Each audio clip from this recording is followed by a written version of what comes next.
First day ഞാനൊന്ന് painted ഒക്കെ ആയി. കയ്യിലേക്ക് ഭയങ്കര മരവിപ്പായിരുന്നു. ഒരൊറ്റ dose 6 ml 5th day full പോയി.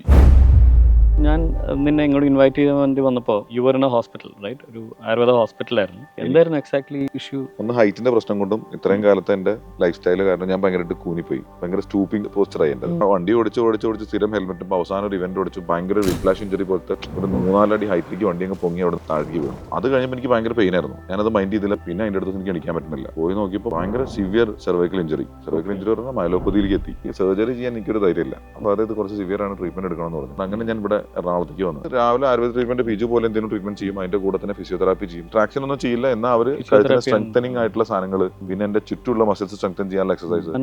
നല്ല ഹൈ ഡോസിൽ ഈ ഇതിനോട് റിലേറ്റഡ് ആയിട്ടുള്ള എല്ലാ സാധനത്തിലും നസ്യം ഭയങ്കര എഫക്ട് ഉണ്ടാക്കുന്ന പറയും. മൂക്കി കൂടെ മരുന്ന് ഒഴിക്കേണ്ടതെന്നുള്ള ഒരു മടി കൊണ്ട് ഞാൻ ചെയ്യൂല.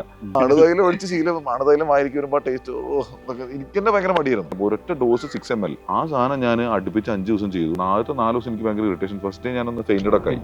അതായത് ഓൾട്ടർനേറ്റ് ഡേയ്സിലാണ് ചെയ്തത്. 5th ഡേ എനിക്ക് ഭയങ്കര റിലീഫ് പറഞ്ഞാൽ എന്റെ കംപ്ലീറ്റ് പ്രശ്നങ്ങൾ. എനിക്ക് കയ്യിലേക്ക് ഭയങ്കര മരവിപ്പായിരുന്നു. ഫുൾ പോയി. ഇത്ര റിസൾട്ട് ഈ സാധനം ഉണ്ടാക്കും എന്നുള്ളത് ഞാൻ നമ്മൾക്ക് തന്നെ ഒരു ഫസ്റ്റ് ഹാൻഡ് എക്സ്പീരിയൻസ്.